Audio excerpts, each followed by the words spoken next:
And welcome back to Love Your Food. This week we have a Somalian-inspired recipe called Shurbat Cadas. It's a red lentil soup. Now, before we get started, I'd like to remind everyone that we have an affiliate link with Chef's Temp. If you need a kitchen thermometer or meat probe, please check out the link in the description below. Use code LOVEYOURFOOD on checkout for 15% off your order. We also have a Patreon if you'd like to support us there. Please check out the link in the description below. And meanwhile, here's our ingredients. We've got some red lentils, some potatoes, an onion, some garlic, some dried turmeric that we're going to grate, some gochugaru, some black pepper and some cumin, some celery, some carrot, and some water. Now this recipe can be done vegan. We're using ghee in a couple spots, so it's not, but you could use regular vegetable oil and it would be fine. And we're going to start, as we so frequently do, by caramelizing our onions a little while. And we just want to get these nice and soft and a little bit caramelized. So we're going to start those before we do the rest of our mise en place. So as you can see, as I said, we're using ghee here. You could do this in oil and it would be just fine. And we're going to cover this, make sure they have a little bit of salt on them, cover it, and let these sort of sweat for a little while and get nice and wilted. In the meantime, we're going to do our rest of our mise en place. Now we're right at the end of our celery, so we're just going to chop all of it, including these little tender leaves in the middle, and that's just fine. The leaves are quite aromatic and really, really tasty. Our carrot we're going to cut, as you've seen us do many times before, into panels, and then from the panels into strips, and then from the strips into dice. Now it doesn't have to be super accurate or anything. We want everything to cook at roughly the same speed, but we're going to be blending this all later with our stick blender to make it nice and smooth. So there we go. Same with our garlic. We're just going to sort of roughly chop the garlic, and you don't need to be particularly, accurate about it. You see here we also added a shallot because one of our onions had a bit of a spot that we had to take out. Same with the potatoes. These are German butterball potatoes. We're going to cut these into a pretty large dice. They will take a little less time to cook, so we want them in bigger pieces so they cook at the same time as everything else.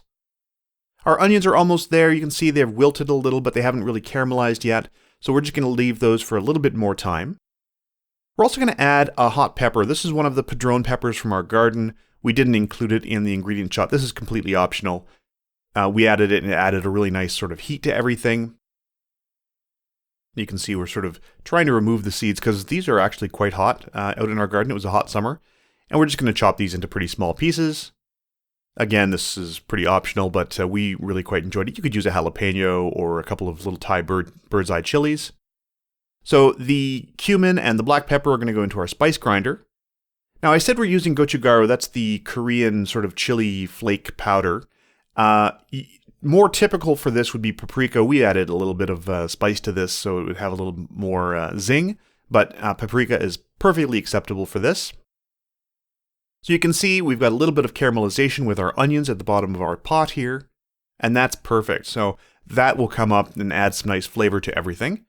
So we're going to add in our spice mix, so that's the cumin and black pepper, the gochugaru, and the grated turmeric. Now we did that with a microplane grater. You can also buy just grated turmeric, whatever you have on hand. And we're just going to stir that together and let it toast together with the onions for a little while. Once you get that nice toasty aroma, in go the rest of our aromatics. So the carrots, the celery, the garlic, in our case the shallot, the hot pepper, also the potatoes, and those are all going to go in at this point. Now we want to add a little bit of salt, obviously. We want to make sure everything's well seasoned. Potatoes soak up salt like crazy, so you want to make sure that everything's nicely seasoned in there. And just give it all a good stir. Make sure that the spice mix is well combined with everything. And we're going to add a little bit of water as well, just to deglaze some of that beautiful caramelized flavor from the bottom there.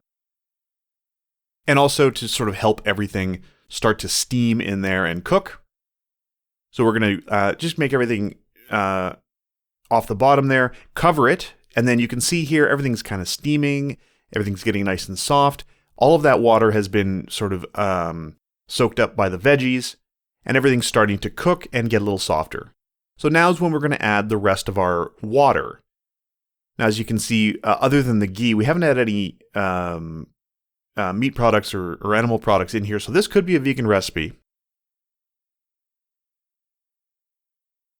And you're going to use quite a bit of water here. If you want, you can add a little bit of, you could use vegetable stock for this as well. You could even add a little bit of chicken powder if you want to add a little bit of meatiness to it. And then we're going to cook our lentils. Now we're cooking the lentils separate from the soup. So you can see here, we've let everything sort of boil in the water in the soup here for a little while. And because it's all veggies, you can let it boil. You don't have to worry about, if it's meat, you don't want it to boil really hard because it'll overcook. And it'll also, a lot of the proteins will come out. So we just want to get it so that you can see Chef Caleb here testing one of the carrots on the side. And they're nice and soft now. The potatoes are not quite as soft. And these are the sort of the two items in the soup that you want to test the most. Are the carrots and the potatoes. Those are going to take the longest to cook. The potatoes aren't quite there yet. So once the lentils are cooked, and you can see there's not much water sitting on top, we're just going to add the whole thing, water and all, into our soup. And that's going to nicely thicken everything in there. It's going to add a nice texture. The boiling liquid from the lentils adds, a little bit of starchiness to it, so that's going to give it a little bit of body. And this will be really delicious, honestly. It's really excellent.